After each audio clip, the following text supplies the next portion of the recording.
ఓం శ్రీ సాయిరామ్. భగవాన్ దివ్య శ్రీచరణాలకు హృదయపూర్వకమైనటువంటి ప్రణామాలు చేసుకుంటూ అందరికీ సాయిరామ్ అండి.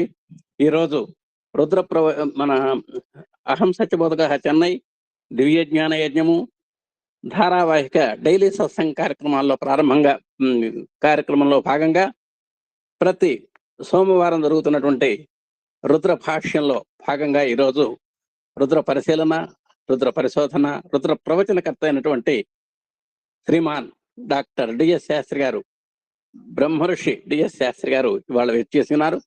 వారి ద్వారా మనం రుద్ర ప్రవచనం విందాము.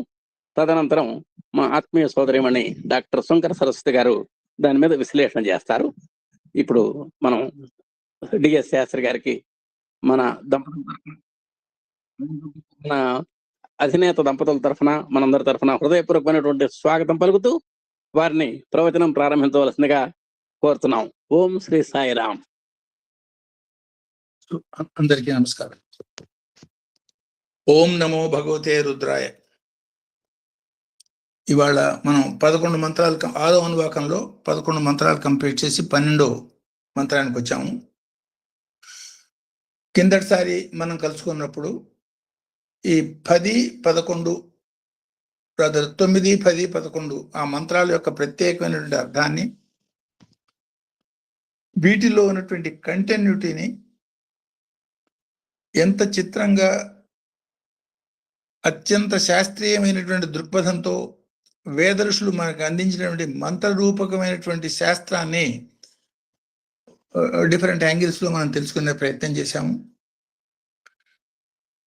అతి సాధారణంగా నిత్య జీవితంలో మనం అనుకునే ఉరు అనే ఆ చిన్న సిలబల్స్ వాటిల్లో ఉన్నటువంటి అఖండ శాస్త్రీయతని, దైవత్వాన్ని, జ్యోతిర్మయత్వాన్ని, అంతేకాకుండా నిత్య జీవితంలో వాటిని అన్వయం చేసుకుంటూ మనని మనం శుద్ధిపరుచుకుంటూ ఎట్లా మనం పురోగతి పొందొచ్చు అనే వివరాన్ని, మనకి తెలిసినా మనకి తెలియకపోయినా అవి రక్షణ శక్తులుగా ఎట్లా మనని రక్షిస్తూ మనని ముందుకు తీసుకుపోతున్నాయి అన్న కొన్ని రహస్యాల్ని ఆల్రెడీ మనం చెప్పుకున్నాము. అది ఆ లోతు ఆలోచించిన కొద్దీ వాటిలో ఉన్నటువంటి శాస్త్రీయత మన కొంచెం ఆశ్చర్యపరుస్తూ ఉంటుంది.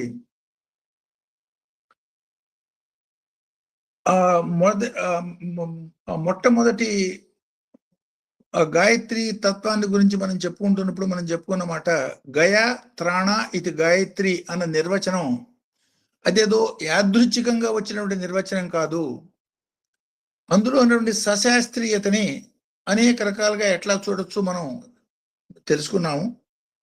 అదే కాక గాయత్రి తత్వంలో కూడా 3 స్థాయిల్లో తెలియకుండా కూడా గాయత్రిని చేయటం అనే ప్రతి జీవి చేసే శ్వాసపరంగాను, కొంత అవగాహనతో మనం చేసే 24 అక్షరాల పరమైనటువంటి గాయత్రి మంత్రపరంగాను, ఇంకొంచెం లోతుకు పోయి అంటే గాయత్రి హృదయం అనదగ్గ లలిత పరమేశ్వరి పరమైనటువంటి మంత్రత్రయంలో, అది బాలామంత్రం అనండి, పంచదశి మంత్రం అనండి, మహాషోడశి అనండి, లేదు గురుపాదుక అనండి, అల్టిమేట్గా ఇవన్నీ కూడా గాయత్రి తత్వం యొక్క సూక్ష్మతమ స్థితులకి మనం ఎట్లా తీసుకుపోతాయి అనేది, ఎందువల్ల గాయత్రి మంత్రానికి అంత శక్తివంతం అయినటువంటి స్థితి వచ్చింది అంటే పరబ్రహ్మ స్థితికి మనని చేర్చేంత స్థాయి దానికి ఉన్నది. కాబట్టి సంపూర్ణమైనటువంటి నమ్మకంతో, ఎన్నో జన్మల పుణ్యం కొద్దీ మనకి దొరికింది అన్నటువంటి శ్రద్ధతో దాన్ని ఆచరించడం మూలంగా మనం పొందవలసిన ఫలితాలు పొందగలుగుతాం అనే వివరాల్ని మనం తెలుసుకున్నాము. అందులో కేవలం సుముఖం అనే ఓ పర్టికులర్ ముద్రను గురించి మనం మాట్లాడుకుంటూ, సుముఖం, సంపుటం, వితతం, విస్తృతం అనే 4 స్థాయిల్లో తొలి నెలలో ఉన్నటువంటి గర్భస్థ శిశువులో కణ విభజన ఒకే ఒక కణంగా ఉన్నటువంటి పిండ స్థితి 2గా మారటం, ఆ 2 అనేకం కావటం, అదే చివరికి శిశు రూపంలో వ్యక్తం కావటం, ఇవన్నీ మనం అనుకున్నప్పుడు అందులో మర్చిపోయిన ఒక పర్టికులర్ పాయింట్ దాన్ని తెలుసుకుని ఈ 12వ మంత్రంలోకి మనం పోదాం. అది చెప్పేటప్పుడు ఆ దేవతా స్వరూపాన్ని ఢాకిని అని అనుకున్నాము. ఒకే ఒక వదనంతో ఉంటుంది అనుకున్నాము. రక్తవర్ణంతో ఉంటుంది అని అనుకున్నాము. పాయసాన్న ప్రియత్వం ఆ దేవతకి ఉంటుంది అనుకున్నాము. ఆ పాయసాన్న ప్రియత్వం అనేది అమ్మవారికి పాయసాన్నం ఉంటే ప్రియమని కాదు దాని అంతరార్థం. అట్లాంటి ఆహారాన్ని తీసుకోవటం మూలంగా పూర్ణమైనటువంటి తేజవంతమైనటువంటి శిశువుకి లేదు ఆ రకమైనటువంటి శరీరంలో ఉన్న లోపాలు ఏదన్నా ఉండేటట్టయితే ఆ లోపాలని సరి చేసుకునేదానికి ఆ ఆహారం చాలా ఉపయోగపడుతుంది అన్న పరంగా దాన్ని అన్వయం చేసుకున్నాక చర్మధాతువుకి అధిష్టాన దేవత అని అనుకున్నాం. ఆ మొట్టమొదటి తత్వంలో మాత్రమే 4 రకాల వేరియేషన్స్ మనకు కనిపిస్తున్నాయి ఆకారంలో. అ అ అం అహ అనే వేరియేషన్స్. మిగతా అన్ని కూడా ఒకటి ఉరికే దీర్ఘం ఈ ఈ ఉ అట్లాంటివి మనకు కనపడుతున్నాయి అనే మాట కూడా అనుకున్నాము. అందులో ఇంకొక విషయం ఏంటంటే ఆ ఆ అం అహ అనే దానిలో ఒక కణం 2గా విభజన ఎట్లా అవుతుంది అనే శాస్త్రీయతని నిక్షిప్తం చేసి చెప్పడానికి కూడా మనం తెలుసుకున్నాము. దానికి మనం చెప్పుకున్న ఎగ్జాంపుల్ ఏమిటి? సాధారణమైనటువంటి వృత్తము, కోడిగుడ్డు ఆకారంలో ఉన్నటువంటి దీర్ఘవృత్తము, అది మరికొంత సాగి డంబెలాకృతికి పోయినటువంటి స్థితి, ఆ తర్వాత 2గా విడిపోవటం. అంటే 1, 2 కావటం అనేది 4 స్థాయిలో జరుగుతోంది అనే మాట మనం అంతవరకు చెప్పుకున్నాం. ఇంకొక విషయం అక్కడ మర్చిపోయిన ఇంకొక విషయం ఏమిటంటే ఇది చర్మధాతువుకి సంబంధించింది అని మనం చెప్పుకోవటంలో శాస్త్రీయంగా మనం ఆలోచించినా కూడా చర్మానికి ప్రధానమైనటువంటి పొరలు 3 ఉంటాయి. ఆ 3 పొరలని కూడా అ ఆ అం అనే అక్షర సంకేతాలుగా అది ఇండికేట్ చేస్తుంది అనే విషయం చూస్తే వాళ్ళ యొక్క శాస్త్రీయతకి మనకి హ్యాట్స్ ఆఫ్ అనిపిస్తుంది. మనం ఏమీ ఒక నమస్కారం పెట్టడం తప్ప ఏమీ చేయలేనంత మహత్తరమైనటువంటి శాస్త్రీయ సత్యాన్ని వాళ్ళు దర్శించి మనకు అందించారు అన్న మాట తెలుస్తుంది. ఎందుకు ఈ మాట మళ్ళీ చెప్తున్నానంటే నిత్యం గాయత్రి మంత్ర జపం చేసేవాళ్ళు, సాధనగా చేసేవాళ్ళు, లేదు లలిత పరమేశ్వరి నామాలు చేసేవాళ్ళు, లేదు రుద్రం చేసేవాళ్ళు అందరూ ఉన్నారు. కాబట్టి అట్లాంటి సమూహం కాబట్టి ఆ చేస్తున్న దాన్ని సంపూర్ణమైన శ్రద్ధ, నమ్మకం, ఎంత నమ్మకంతో మనం చేస్తామో అంత మహత్తరమైన ఫలితాలు మనం పొందగలుగుతాము. అంటే కించిత్ డౌట్ ఉన్నా సరే ఆ ఫలితం వచ్చేదానికి అవకాశం తక్కువ. కాబట్టి సంపూర్ణమైనటువంటి నమ్మకంతో దాన్ని చేయాలి అని ఆ నమ్మకం దృఢమయ్యేదానికి ఆ మాట చెప్తున్నాను.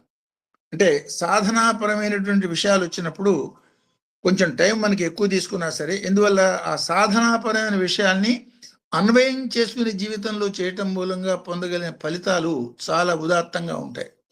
అందుకే గాయత్రి మంత్రం అంటే సాధనాపరమైంది, లలిత సహస్రనామాలు సాధనాపరమైంది, రుద్రం సాధనాపరమైంది. అందులో నుండి అక్షరాలన్నీ ఏదైతే మనం చెప్పుకుంటున్నామో ఆ దగ్గర నుంచి అహా దాకా లేదా క్షా దాకా ఉన్న అక్షరాలన్నీ కూడా మాతృకా వర్ణాలు అని మాత్రమే న్యాసపూర్వకంగా శక్తిని ఉత్పన్నం చేసుకునే దానికి, ఉన్న శక్తిని చాలా ఎక్కువగా పెంచుకునే దానికి చేసే ప్రత్యేకమైనటువంటి న్యాసాల్లో ఉపయోగించే విశేషాలు అవి. అంటే చూడటానికి ఊరులాగా అనిపిస్తున్నాయి. ఆ మాతృకా వర్ణాలని, కేవలం మాతృకా వర్ణాలని మాత్రమే ధ్యానం చేసి ముక్తి పొందిన మహర్షులు కూడా ఉన్నారు. ఇప్పుడు నంది విద్య నటేశ్వరి అనే మాట లలితా సహస్రనామాల్లో మనం వింటూ ఉంటాం. నంది విద్య అంటే ఎక్కడి నుంచో బయట నుంచి వచ్చిన విద్య కాదు.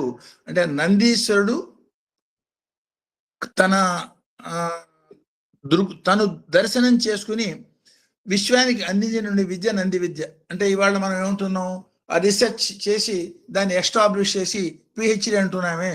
ఇది మామూలు సాధారణ లౌకికమైన పనికిరాని పిహెచ్డి అయ్యేటట్టయితే ఆ దార్శనిక సత్యం మూలంగా ప్రపంచం మొత్తం ఏ మాదిరిగా అత్యంత ఉన్నతమైనటువంటి స్థితికి పోగలుగుతుందో తను అనుభవించి మనకి చెప్పిన విద్య అట్లాంటి విద్య. నంది విద్య నటేశ్వరి అనే నామాలు లలిత సహస్రనామాల్లో మనం చూస్తాం. ఆ నంది విద్య ఏమిటి అంటే ఇదే.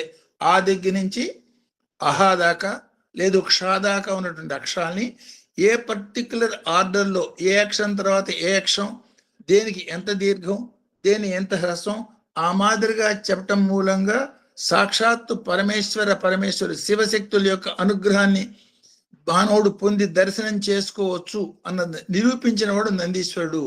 ఆ విద్య పేరు నంది విద్య. ఆ విద్యలో చెప్పుకునేదంతా కూడా ఈ కేవలం ఆ దగ్గర నుంచి క్షాదాకు ఉన్నటువంటి అక్షర సత్యాలే అన్న మాటని మనం అర్థం చేసుకుంటే, ఆ గాయత్రి తత్వాన్ని మనందరికీ చిన్నతనంలోనే చెప్పి సాధనాపరంగా దాన్ని చేమనటంలో నుండి అంతరార్థం మనకు అర్థమవుతుంది. సో ఇప్పుడు ఈ 12వ మంత్రానికి మనం డిస్కస్ చేసే 12వ మంత్రం చాలా, ఇది కూడా సింపుల్, రెండు ద్వంద్వాలు, మన రెండు తత్వాలు మనకు కలిపి రెండు ఒక ద్వంద్వంగా చాలా సింపుల్ గా ఉండే మంత్రం. సూరాయచ అవభిందతేచ. ఈ మంత్రంలో ఓం నమ సూరాయచ అవభిందతేచ అని చెప్పుకుంటాం. ఇందులోనవి రెండు పదాలు రెండు భగవంతుడి యొక్క నామాలు, పరబ్రహ్మ యొక్క రెండు నామాలు. ఒకటి సూరాయ, ఇంకోటి అవభిందతే. సూర అంటే అర్థం మనకు తెలుసు ఏంటి, మహత్తరమైన సూరత్వం. ఓ భగవాన్ సూర, శ్రేష్టాతి శ్రేష్టమైన సూర రుద్ర నీకు నమస్కారము అని సూర దానికి అర్థం. అవభిందతే అంటే అఖండ శత్రునాశక సామర్థ్యం గల రుద్ర నీకు నమస్కారం. సూర్యుడు అంటే అదే అర్థం. అవభిందత అంటే ఆ సూరత్వాన్ని అప్లికేషన్ పార్ట్. ఒకటి సూరత్వం, రెండు అప్లికేషన్ ఆఫ్ ది సూరత్వం. ఈ రెండిటి యొక్క ద్వంద్వంగా ఈ నామం మనకు కనపడుతోంది. సో మిగతా అన్ని కూడా దర్శనం ఇవన్నీ కూడా సాక్షాత్తు భగవంతుడు చెప్పినటువంటి మంత్ర దర్శనం ఇది. సో దీన్ని సాధారణ అర్థం చూస్తే, ఏ భగవాన్ సూరాతి సూర నీకు నమస్కారం, ఆ సూరత్వాన్ని అప్లై చేస్తూ విశ్వం అంతా నీ యొక్క శక్తినే ప్రదర్శిస్తున్నావు, నీకు నమస్కారం అన్న పదం నుండి సాధారణ అర్థం వస్తుంది. దీనిలో నుండి ప్రత్యేక అర్థాల వైపు మనం కొంచెం దృష్టి పెట్టేటట్టయితే, ఈ సూరాయ అవభిందతే చెప్పేదానికి ముందు చెప్పిన నామాలు ఒక్కసారి మనం గుర్తు చేసుకునేటట్టయితే, జ్యేష్ఠాయచ కనిష్ఠాయచ అనే ఒక సాధారణ ఓ పెద్దవాడా చిన్నవాడా అన్న ద్వంద్వంతో మొదలైంది ఈ మంత్రం అనువాకం. అక్కడి నుంచి ఒక 10 మంత్రాలు దాటినాక ఆ లాస్ట్ 2-3 మంత్రాలు చూస్తే వన్య కక్ష శ్రవ ప్రతిశ్రవ వచ్చినాయి. ఈ వన్య కక్షని మనం ఏమనుకున్నాము, సో ఓపెన్ గా మనం చేసే సాధనాపరమైంది, రహస్యంగా మనం చేసే సాధనాపరమైంది. దీన్ని సాధనాపరంగా మనం అన్వయం చేసుకునేటట్టయితే అనేక జన్మల్లో తెలిసి తెలియక చేసినటువంటి కర్మల యొక్క ఫలితం ఏ మాదిరిగా వెంటొస్తుందో అదే మాదిరిగా మనం వెనక జన్మల్లో చేసిన సాధనలే ఫల రూపంలో ప్రతి జీవితంలోనూ ప్రస్తుత జీవితంలో ప్రతిధ్వనించటం అనే మాటని ఈ వన్య కక్ష తర్వాత చెప్పిన సేవ ప్రతిసేవగా మనం అన్వయం చేసుకోవచ్చు.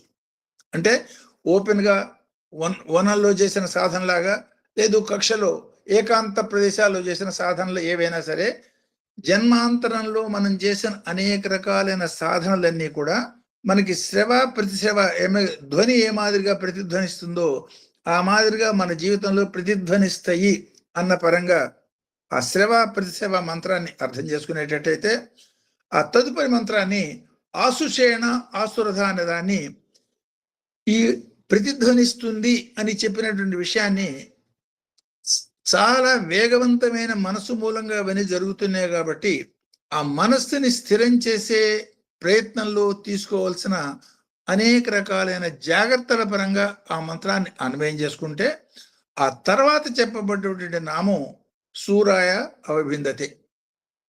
అంటే ఇప్పుడు ఈ సూరత్వం అనేది దేనికి అప్లై కావాలి? మామూలుగా సూరత్వం అంటే మనం ఏమనుకుంటాం, వాడు 100 మందిని చంపేవాడు, లేదా ఈ మొగధీరా వాడు 100 మంది అయినారా 1000 మంది అయినా, ఇవన్నీ ఈ సినిమా డైలాగుల్లాగా కనుక ఆలోచించేటట్టయితే శత్రువుల్ని చాలా నేర్పుగా, చాలా తీవ్రంగా, చాలా కఠినంగా హింసించగలిగిన వాడిని సూర్యుడు అనుకునే ఒక అభిప్రాయం మనకున్నది.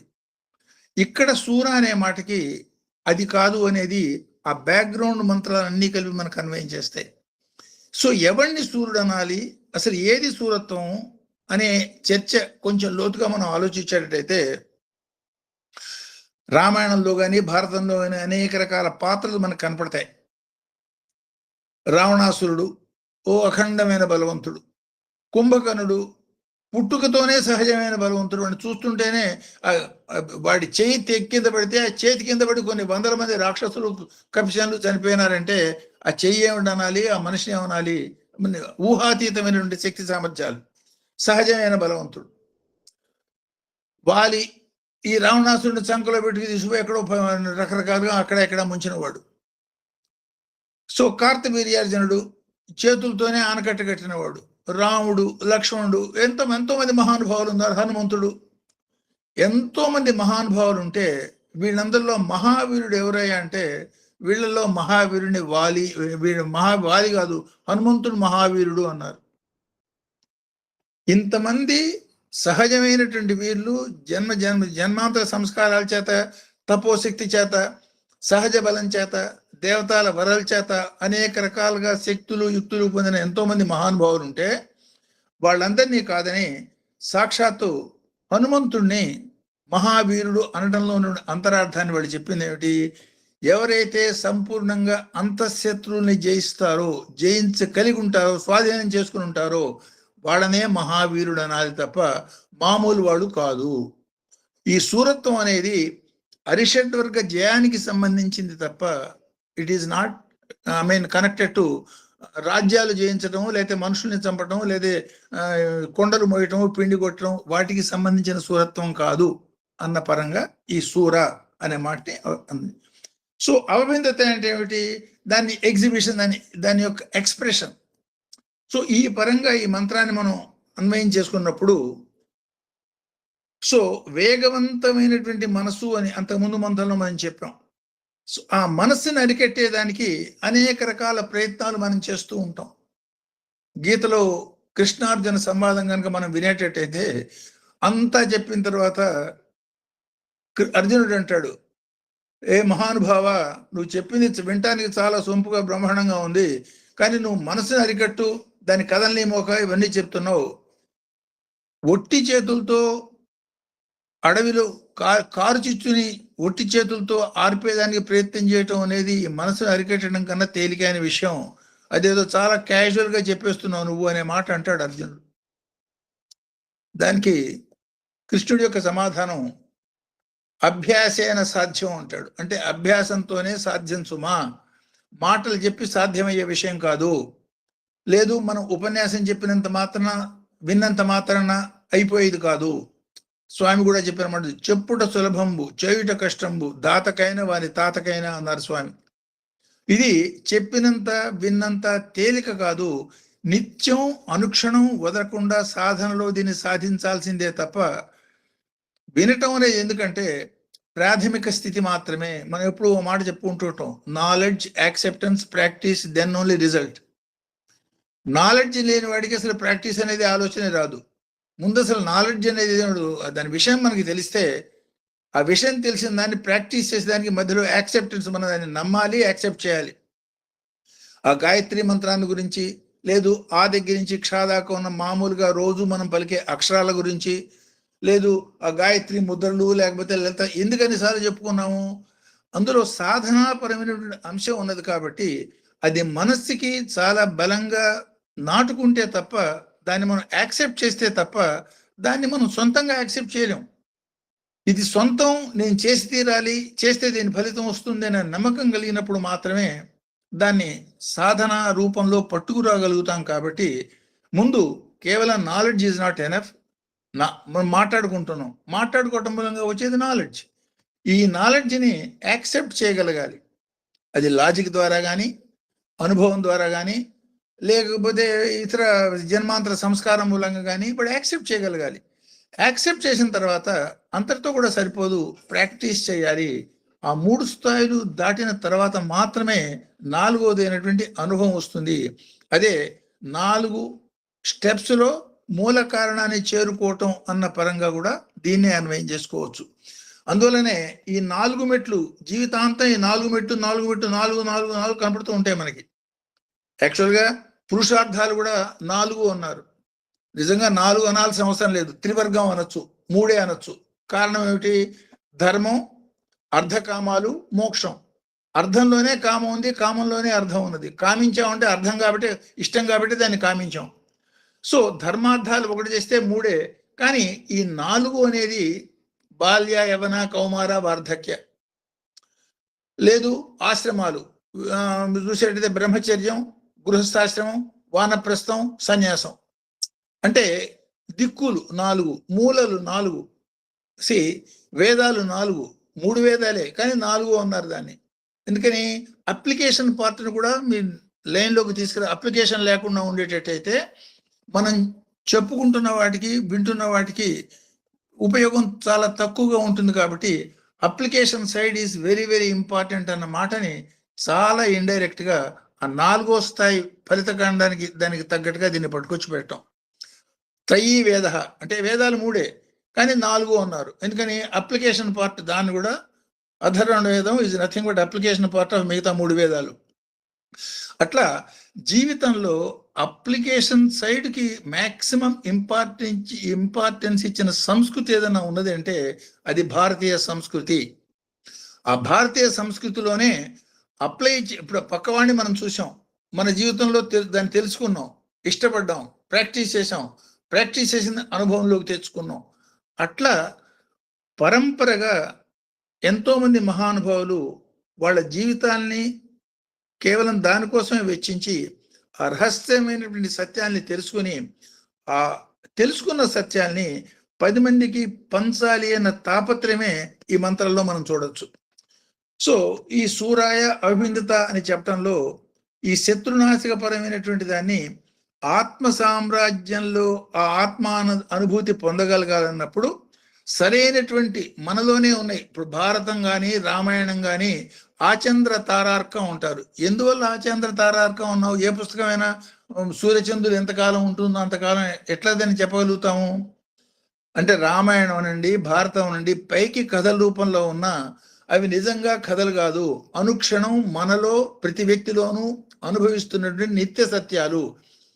సూర్యుడు చంద్రుడు ఎంతకాలం ఉంటారో సంసారం అంతకాలం ఉంటుంది, మానవుడు అంతకాలం ఉంటాడు, అంతకాలం అవి కూడా ఉంటాయి. దాని అర్థం అది. అందులో సపోజ్ రామాయణ పరంగా తీసుకున్నా, భారత పరంగా తీసుకున్నా, లేదు భాగవత పరంగా తీసుకున్నా, వీటిని మనలో ఉన్నటువంటి మంచి చెడులకి అన్వయం చేసుకునేటట్టయితే మనలో ఉన్నటువంటి అరిషడ్ వర్గాలని ఏమన్నా కౌరవులని, లేదు రాక్షసులని, లేదా రావణాసురాది గ్రూప్ అని, మనలో ఉన్న మంచిని ఏమన్నా పాండవులని, లేదు రాముడని, లేదు పాజిటివ్ సైడ్ అని, ఈ మంచి చెడుల యొక్క మిశ్రమమే శోభ్య అనే తత్వం. రుద్రం మనకి మానవుని గురించి చెప్పిన మాట శోభ్య, సహబుభ ఇది శోభ. ఈ సహబుభ తత్వమే మనం. కాబట్టి ఈ రెండిట్లో ఒకదానికి పెద్దపీట వేసి రెండో దాన్ని తక్కువ చేయటం అనేది జరుగుతుంది. కాబట్టి మంచిని పెంచుకుంటూ చివరికి మంచి చెడులకి రెండిటికి అతీతమైన మృడస్థితికి పోయేదానికి, చెడుతో మృడత్వ స్థితి మనం సంపాదించలేం, అది క్లియర్ అయిపోయింది. కేవలం శక్తితో భగవంతుని మనం పొందలేం, అది కూడా క్లియర్ అయిపోయింది. శరణాగత భావం బాగానే ఉంది. శరణాగత భావంతో మన ప్రయాణం సాగిస్తున్నప్పుడు కూడా ఈ శరణాగత భావంతో ధ్యేయాన్ని మర్చిపోకుండా అల్టిమేట్ గోల్ మనం పొందేదానికి కేవలం మంచి చేసుకుంటూ పోవటం కూడా కాదు, మంచి చెడులు రెండిటికి అతీతమైన స్థితికి మానవుడు పోవాలి అన్న సంకేతాన్ని ఇస్తున్న ఉత్తమోత్తమైన పరమ గ్రంథమే రుద్రంగా తీసుకోవచ్చు మనం. ఎందువల్ల మృడత్వ స్థితిని గురించి అంటే మంచి చెడులు రెండూ దాటిపోతే గాని ఆ స్థితి పొందదు అన్న మాటని చెప్పి బల్లగుద్ది చెప్పినటువంటి గ్రంథం ఏదైనా ఉందంటే అది రుద్రం. స్వామి దీన్ని చాలా చక్కగా మంచి ఎగ్జాంపుల్గా స్వామి చెప్పిన మాట చూడండి. ఈ 3 గుణాలు కూడా 3 రకాలుగా వాటి స్థాయిలో బంధించడానికి కారణమవుతాయి. తమో గుణం అనేది ఇనుప సంఖ్యలు అయ్యేటట్టయితే, రజోగుణం అనేది వెండితో చేసిన సంఖ్యలు అయ్యేటైతే, సత్వగుణం అనేది బంగారంతో చేసిన సంఖ్యలు కావచ్చు. బంగారంతో వేసిన సంఖ్యలైనా సంఖ్యలే సుమా, దానికి బద్ధం కాకుండా దానికి కూడా అతీతమైన స్థితి పోయినప్పుడు మాత్రమే మృడస్వరూప శివ అన్నారు. శివ అనే శబ్దం ఎప్పుడైతే మనం పలుకుతామో ఆ శివ అనంగానే 3 గుణాలకు అతీతుడైపోయినాడు. ఎప్పుడైతే గుణాల్ని తను ఆశ్రయించి సృష్టి స్థితి లయలు చేసేదానికి కర్తృత్వం తీసుకున్నాడో అప్పుడు కామేశ్వర స్థితి అంటే ఈశ్వరత్వం వచ్చింది, అంటే అధికారం వచ్చింది. దేనికి? ఏ కామం అయితే తను చేశాడో, ఏ సంకల్పం అయితే తను చేశాడో ఆ సంకల్పాన్ని ఆచరణలో పెట్టేదానికి, ఆ సంకల్పం ఏకోహం భవిష్యం, ఒకటైన నేను అనేకమవుతాను అన్న కామం ఎప్పుడైతే కలిగిందో, ఆయన సత్య సంకల్పుడు కాబట్టి ఒకే ఒక శివశక్తి అనేక రూపాలుగా మనకి వ్యక్తమవుతున్నది. ఈ సత్యాన్ని మనం అనుభవంలోకి తెచ్చుకునేదానికి ఈ రుద్రం మనకు ఉపయోగపడాలి. కాబట్టి దానికి తగ్గ సూరత్వాన్ని నువ్వు ప్రదర్శించాలి. ఏమిటా సూరత్వం అంటే, నీలో ఉన్నటువంటి అరిషడ్వర్గాన్ని జయించడానికి నీలో ఉన్నటువంటి మిత్ర షడ్వర్గం అనే స్నేహ బృందం లేకపోతే సేన దాన్ని తీసుకుని వీళ్ళని సంపూర్ణంగా నువ్వు జయించగలిగినప్పుడు మాత్రమే సూర అనే నామాన్ని పొందే అధికారం నీకు కలుగుతుంది. ఆ అధికారం పొందిన తర్వాతనే ఆధ్యాత్మిక పురోగతి లేదా భగవంతుడి యొక్క అనుభూతి అనే మెట్లు స్టార్ట్ అవుతాయి అన్న సంకేతంగా వీటిని మనం తీసుకోవచ్చు. సో ఇప్పుడంటే బాహ్యంగా మనం చూస్తున్నది భగవాన్ సత్యసాయిబాబాని మనం చూసాం. బాహ్యాకారంగా మనం 86 ఏళ్ళు దాదాపు ఆయనతో పాటు మనం కలిసి చూసాం, ఉన్నాం. మనం అయినామా? ఏడు మన ప్రయత్నం. ఎందుకు ఆయన మన దగ్గరికి వచ్చారు? అల్టిమేట్ ధ్యేయం ఏమిటి అంటే ఆయనలో మనం కలిసి సామీప్య సారూప్య కాదు ఐక్య స్థితి సుమ అన్న సంకేతాన్ని ఈ మంత్రం మనకి ఇండికేట్ చేస్తుంది. సో బాహ్యంగా మనకు కనపడటంలో ఉద్దేశం ఏమిటి అంటే మనకి ప్రేరణ కలిగించేదానికి ఆయన వచ్చారే తప్ప సర్వకాల సర్వావస్థల్లోనూ ఉన్నటువంటి నిత్యతత్వమే. సపోజ్ గురు చరిత్ర పారాయణ చేయబోతున్నారు. ఏమిటి ఆ గురు చరిత్ర?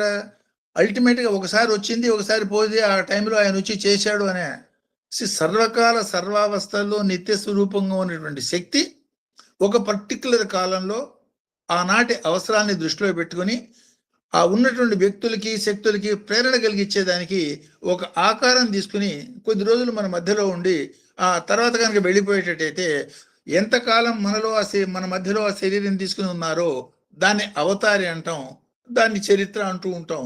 అదర్వైజ్ స్వామి చెప్పిన మాట హీజ్ స్టోరీ ఈజ్ హిస్టరీ. ఏమిటయ్యా హిస్టరీ అంటే భగవంతుడి యొక్క చరిత్రే హిస్టరీ. యాక్చువల్గా భాగవతం బ్రహ్మాండమైన హిస్టరీ, రామాయణం బ్రహ్మాండమైన హిస్టరీ. సో ఆ యాంగిల్లో మనం చూసినప్పుడు ఆ ఏ మాదిరి సూరత్వం చేత ఆ ఆత్మ సామ్రాజ్య అనుభూతిని మానవుడు పొందగలుగుతాడో దాన్ని ఈ మంత్రం మనకి ఇండికేట్ చేస్తోంది. సో ఈ పరంగా మనకి చెప్పే మాట ఏమిటి? ఉత్సాహం సాహసం ధైర్యం బుద్ధిశక్తి పరాక్రమ షఢతే ఎత్ర తిష్టంతి తత్ర దేవోపి తిష్టతి. 6 లక్షణాలు చెప్పారు. ఏమిటే 6 లక్షణాలు? ఒకటి ఉత్సాహం, ఇంకోటి సాహసం, ఇంకోటి ధైర్యం, ఇంకోటి బుద్ధి, శక్తి, పరాక్రమ.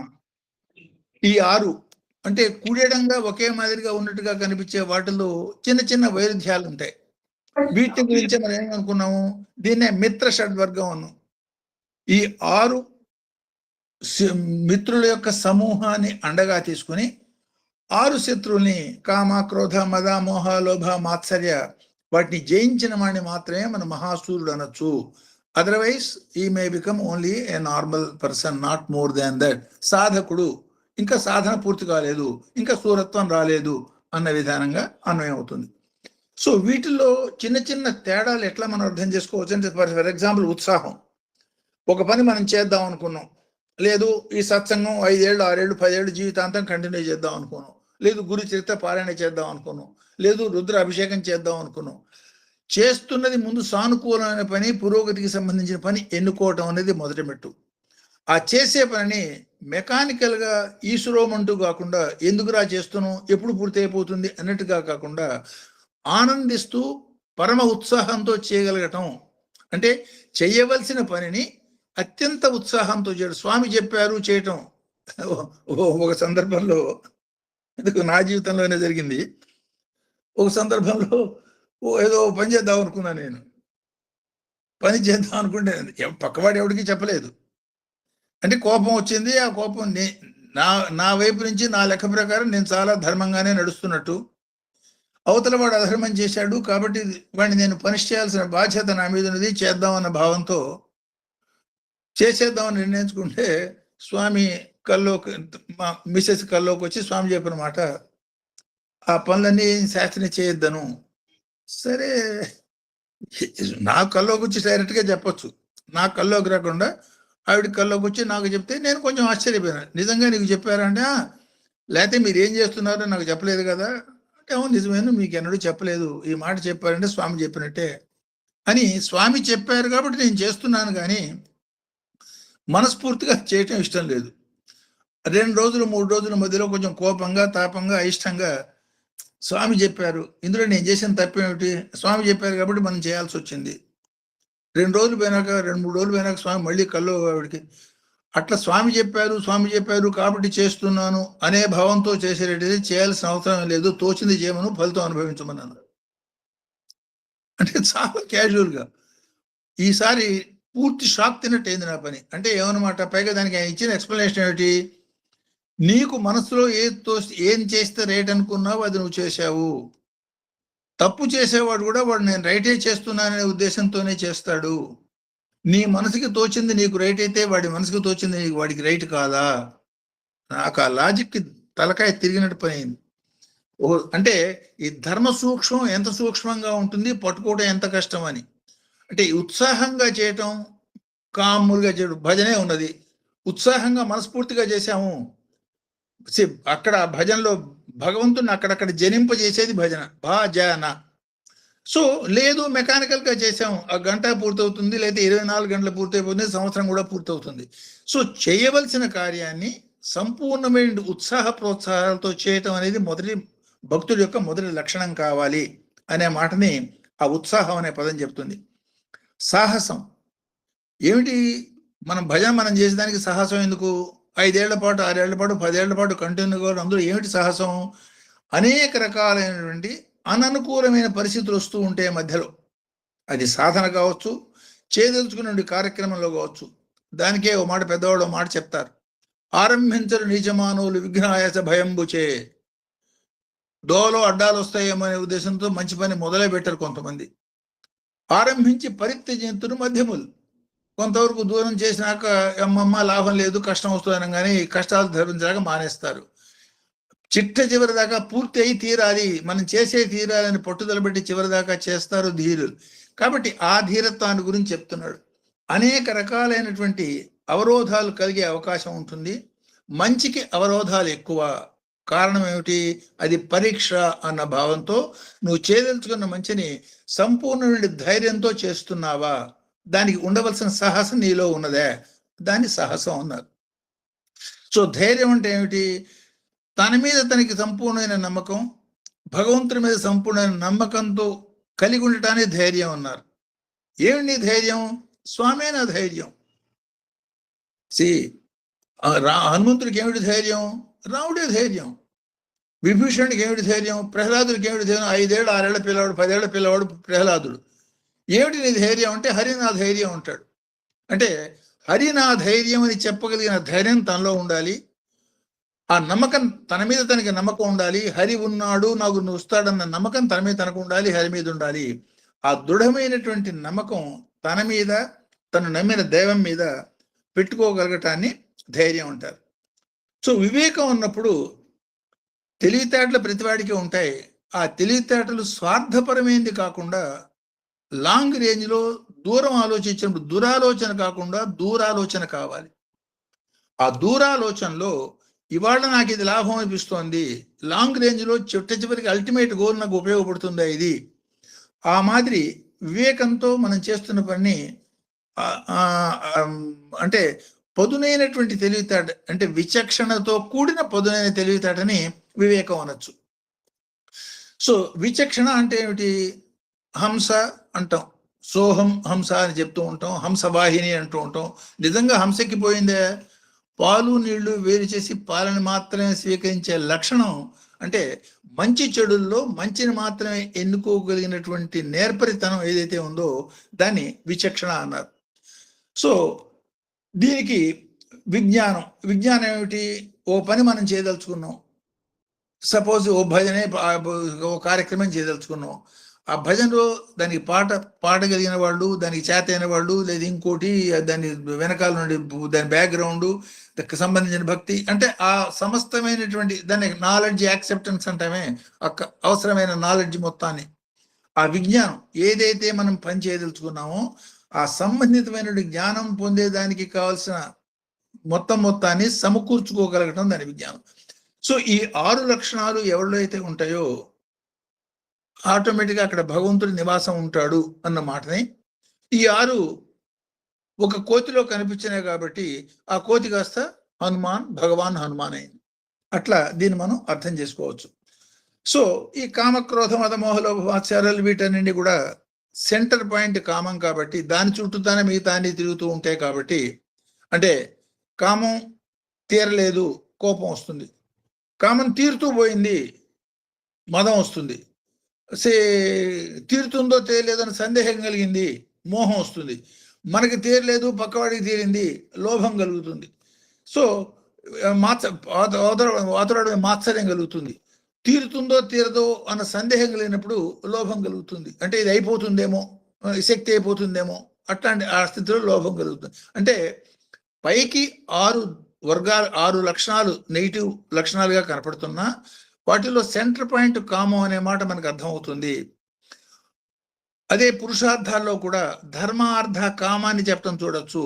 ఆ కామానికి ముందు,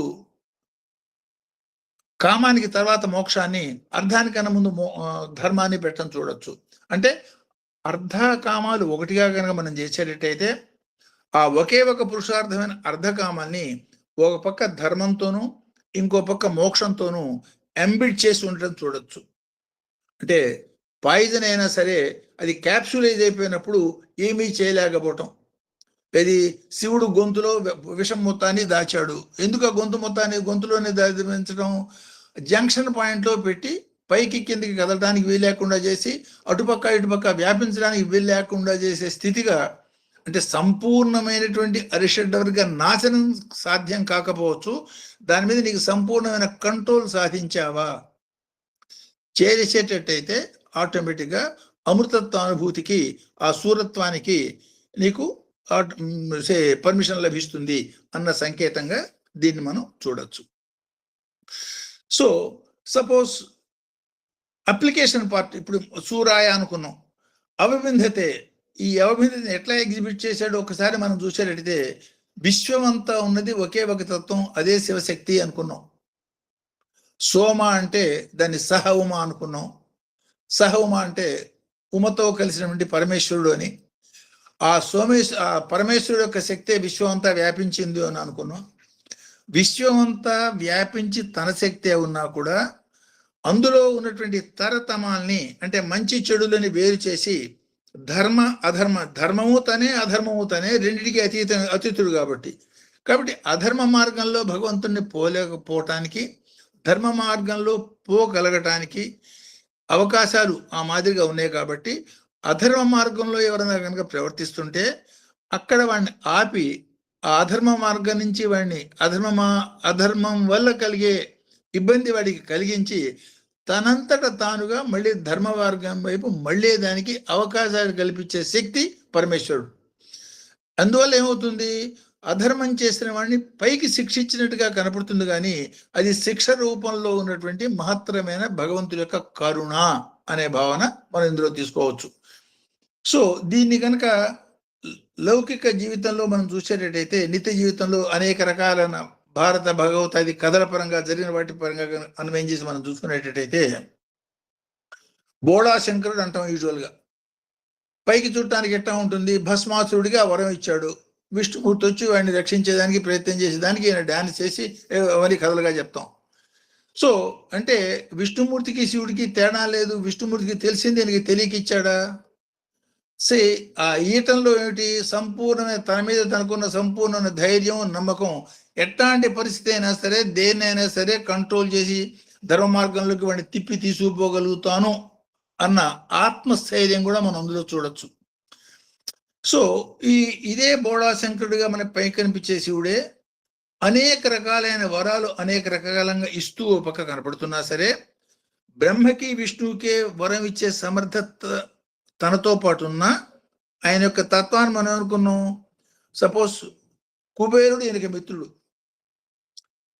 ఆ కుబేరుడు యొక్క స్థితి ఏమిటి అంటే లక్ష్మీపతికి అప్పించాడు, కానీ ఈయనేమిటి, దరిద్రుడు, శ్మశానవాసి. ఈ దరిద్రుడు శ్మశానవాసి అయినటువంటి పరమేశ్వరుడు ఆ కుబేరుడికి ఆరాధ్య దైవం. ఈయన దగ్గర ధనం ఉందనాలే, ధనం లేదనాలే. అంటే సో ఏ రకమైనటువంటి వ్యామోహత లేని ఒక పర్టికులర్ స్థితి కాబట్టి అట్లాంటి స్థితిలో ఉన్నా సరే ధర్మాధర్మ విచక్షణ విషయంలో అధర్మ మార్గాన్ని అనుసరించిన ఎవరినైనా సరే అవిబిందతే, వాడిని ఒక దెబ్బ వేసి ధర్మ మార్గానికి మళ్లించే ప్రయత్నం చేయటం అనేది శివుడి యొక్క చర్యలో అనేక రూపాల్లో మనం చూస్తూ ఉంటాం.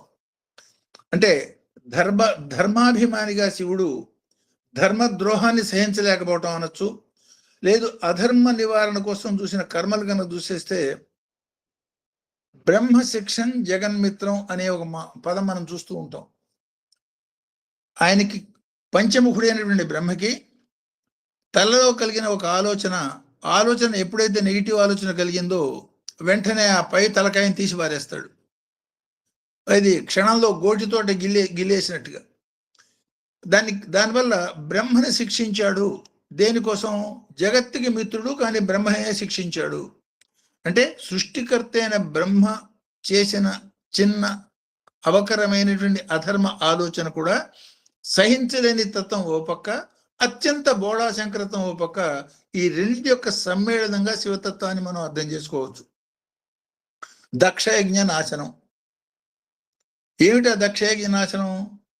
అధర్మ పరంగా చేస్తున్నటువంటి యజ్ఞం, దానికి బ్రహ్మ విష్ణు దేవతలందరూ దిక్పాలకులు అందరూ సపోర్ట్ చేసినా సరే కేవలం సంకల్ప మాత్రం చేత ఎప్పుడైతే శివ సంకల్పానికి వ్యతిరేకమైందో, శివ సంకల్పానికి వ్యతిరేకమైంది ఏది సృష్టిలో నిలవదు అని ఇండికేట్ చేయటమే దక్షయజ్ఞ భంగం. సో శివ సంకల్పానుసారం వెంటనే ఏమైంది? వీరభద్రుడు రావటం. నిజంగా సాక్షాత్ శివుడికి విష్ణువుకి ఏమీ తేడా లేదు. అట్లాంటి శివుడిలోంచి వచ్చినప్పుడు ఒక శక్తి విష్ణుమూర్తి వేసిన చక్రాన్ని మింగేయటం ఏమిటి? విష్ణుమూర్తి కూడా సైలెంట్గా ఊరుకోవటం ఏమిటి? ఇద్దరికి తేడా ఏమిటి? దాని అర్థం ధర్మం తప్ప అధర్మానికి ఎవరు సపోర్ట్ చేసినా దానికి విలువ ఉండదు. ఆ అధర్మానికి అల్టిమేట్గా పట్టే గతి ఎంతటి మహత్తరమైన శక్తివంతులు చేసిన అధర్మమైనా సరే దాని ఫలితం ఇదే మాదిరి ఉంటుంది అని శివ విష్ణువులు ఇద్దరూ కలిపి ప్రపంచానికి చేసి చెప్పినటువంటి విధానాన్నే దక్షయజ్ఞ స్వరూపంగా మనం అర్థం చేసుకోవచ్చు. సో అదే రావణాసురుడు ఫర్ ఎగ్జాంపుల్, భక్తుడే ఎప్పుడైతే ధర్మం తప్పిందో వాడినే నలిపి చంపేయటం, ఇది హనుమంతుడి రూపంలో. అంటే ధర్మ పాలనా విషయంలో ఏమాత్రం కొంచెం కూడా వెనకాడకుండా సాక్షాత్ బ్రహ్మనైనా విష్ణువునైనా ఇంకెవరినైనా సరే ఇది చేసి లైన్లో పెట్టడంలో ఉద్దేశం ఏమిటంటే అత్యంత కరుణా స్వరూపం కాబట్టి అధర్మ మార్గం నుంచి తప్పించి ధర్మ మార్గం పెట్టేదానికి ఉన్న శక్తి కాబట్టి దాన్నే మనం మార్పు ఉంటున్నాం కాబట్టి ఆహా ఎటు పునఃసృష్టి చేయాలి, ఉన్నదాన్ని చంపేయటం దీనే కంటిన్యూ చేయొచ్చు కదా? కాదు, ఎక్కడికక్కడ అవకాశం ఇస్తూ మనం మార్గాన్ని పొరపాటున కనుక జారి వేరు మార్గంలో పోయేటట్టయితే దాన్ని కట్ చేసి తిరిగి పునఃప్రయాణానికి భగవంతుడు మనం పోయేదానికి అనుక్షణం అవకాశాలు ఇచ్చే మహత్తరమైనటువంటి శక్తి బోళాశంకర తత్వాన్ని, అధర్మాన్ని పరిహరించే శక్తిని, ఈ రెండింటి యొక్క సమ్మేళనంగా శివతత్వాన్ని, అంటే అవిబిందతే తత్వాన్ని, అంటే ఏ సూరత్వం అయితే తనలో ఉన్నదో దాన్ని ప్రాక్టికల్గా ఇంప్లిమెంట్ చేసి, ఆ ఇంప్లిమెంట్ చేయడంలో ఉద్దేశం ఏమిటి? ఆత్మ సామ్రాజ్య దర్శన యొక్క అనుభూతి. మనసు స్థిరమైనప్పుడు మాత్రమే అది సాధ్యం కాబట్టి ఆ మనస్సుని స్థిరం చేసేదానికి చేసే సాధనలలో ధ్యేయాన్ని సరైనటువంటి ధ్యేయంగా పెట్టుకుని, దీనికి దేవసేన అని అంటాం. ఎవరు దేవసేన అని? పరమ శాంత స్వరూపుడైనటువంటి శివుడి యొక్క పుత్రుడు, జ్ఞానస్వరూపుడు. అంటే జ్ఞానాన్ని గురువుగా పెట్టుకుని, లేదు జ్ఞానాన్ని ముందు పెట్టుకుని, అంటే సరైన మార్గంలో మన ప్రయాణం కనుక జ్ఞాన మార్గం వైపు జ్ఞానాన్ని అనుసరిస్తూ మనం కనుక ప్రయాణం చేసేటట్టయితే అల్టిమేట్గా పొందేది ఏది అంటే శివశక్తుల యొక్క శాంత సుందర ఆనందమయ స్థితిని మనం పొందగలుగుతాము అన్న మాటని ఇండైరెక్ట్గా ఈ మంత్రం మనకి ఇండికేట్ చేయొచ్చు. ఫర్ ఎగ్జాంపుల్, దైవ కార్యం చేస్తూ కూడా, అంటే చేసే తెలుసుకు మనంతా అనేక రకాల భజనలు, కార్యక్రమాలు, ఇంకోటి సేవలు అనేకం చేస్తూ ఉంటాం. చేస్తున్న దైవ కార్యంలో కూడా అధర్మ మార్గానికి దూరంగానే ఉండాల్సిన అవసరాన్ని మనకి ఇండికేట్ చేసేదే మన్మధుడు యొక్క ప్రయత్నము, మన్మధుడు బూడిదైపోవటం, ఆ కథని ఒక్కసారి మనం గుర్తు చేసుకునేటట్టయితే కొంచెం ఆలోచించి చూడండి. మన్మథుడు తనంతట తనిపోయి శివుణ్ణి ప్రేరేపించే ప్రయత్నం చేశాడా?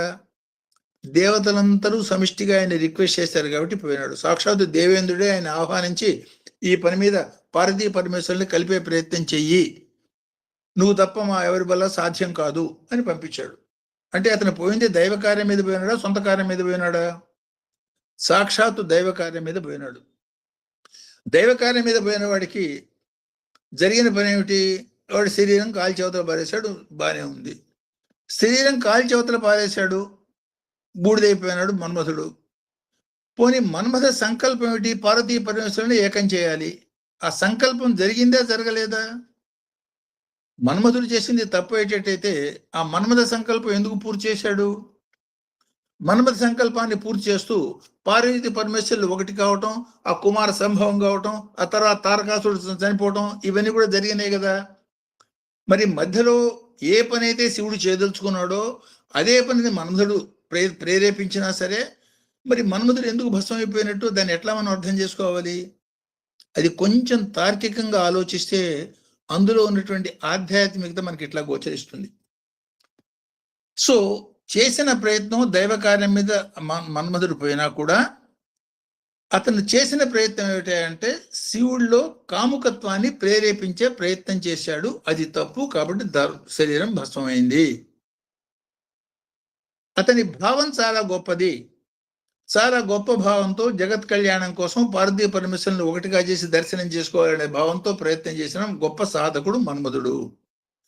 సో దానికి పర్యంగా ఏమైంది? అతను చేసిన ప్రయత్నంలో బలిచక్రవర్తి నెత్తిన కాలు పెట్టినప్పుడు అహంకారం పతనమైపోయి ఆత్మ సామ్రాజ్యం ఎట్లా అతనికి గోచరించిందో, ఎట్లా అదే మాదిరిగా ఈ మన్మథుడు శరీరం భస్మం అయిపోయినా కూడా తర్వాత కాలంలో అంటే ఏమిటంటే జ్ఞాన నేత్రంతో అజ్ఞానం శరీరం భస్మమైంది. ఇంకా ఆ భస్మంలో ఉన్నటువంటి జన్మాంతర సంస్కారాలు కొన్ని పూర్తిగా పోకుండా ఉన్నవి ఏవైతే ఉన్నాయో అది మూర్ఖుడైనటువంటి భండ రూపంలో బయటకు వచ్చి ఆ భండాసుడి యొక్క వధ కూడా జరిగిన తర్వాత, అంటే సంపూర్ణమైనటువంటి అజ్ఞానం అవిద్య నాశనం అయిపోయిన తర్వాత ఆ పార్వతీ పరమేశ్వరుల యొక్క సమిష్టి సంకల్పంతో అనంగుడుగా అంటే శరీరరహితమైనటువంటి మన్మధుడుగా మళ్ళీ ఆయన అవతరించాడు.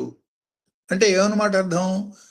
బాహ్యమైనటువంటి శరీరం పోయింది, స్థూలమైనటువంటి శరీరం పోయి స్థూల సూక్ష్మ కారణ అనే శరీరాలు పోయి అతీతమైనటువంటి శాంభవ తేజంతో శాంభవ శరీరంతో ఆయన విశ్వం అంతా ప్రకాశించే భగవంతుల్లో భాగంగా మారిపోగలిగాడు అన్న పరంగా అన్వయం చేసుకునేటట్టయితే చేసే పని మంచి పని అయినా సరే ఆ చేసే దానికి ఎన్నుకున్న విధానం సరిగ్గా ఉండాలి, లేకపోతే ఏం జరుగుతుంది అనేది శరీరధానంగాను, సంపూర్ణమైనటువంటి నమ్మకంతోనూ ప్రయత్నంతోనూ సాధన కనుక చేసేటట్టయితే పొందే అల్టిమేట్ గోల్ భగవంతుడు ఐక్యమైపోయడానికి అనంగ తత్వంగాను ఆ ఒకే ఒక మన్మధుడు భస్మం కావటం అనే కథని శివుడి యొక్క సూరత్వానికి అవిభిన్న తత్వానికి రెండిటికి కూడా అన్వయించుకుని మనం అర్థం చేసుకోవచ్చు.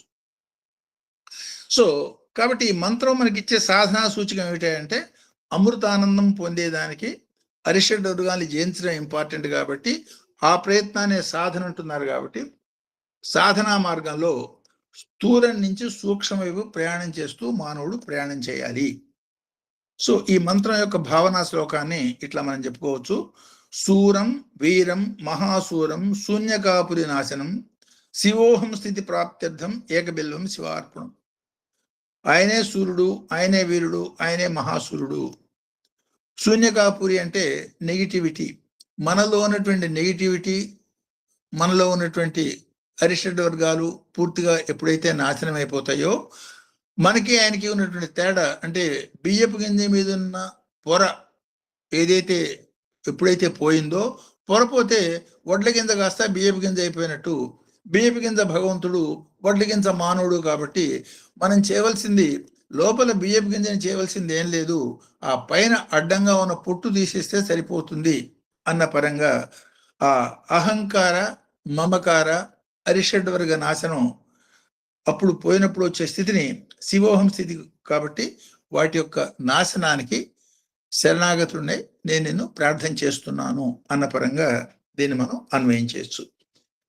ఇది ఈ 12వ మంత్రం సూరాయ అవబిందతే అన్న సింపుల్ గా ఉన్న నామాలకి అన్వయంగా దీన్ని ఇట్లా అర్థం చేసుకోవచ్చు. సో ఇందులో క్వశ్చన్స్ కానీ ఫర్దర్ ఎలాబొరేషన్ ఏదైనా ఉందంటే those points will discuss. Any doubt ఈ జరిగిపోయిన వాటిలో కానీ ఇది కానీ ఏదైనా ఉందంటే దోస్ పాయింట్స్ విల్ డిస్కస్. అందరికీ నమస్కారం.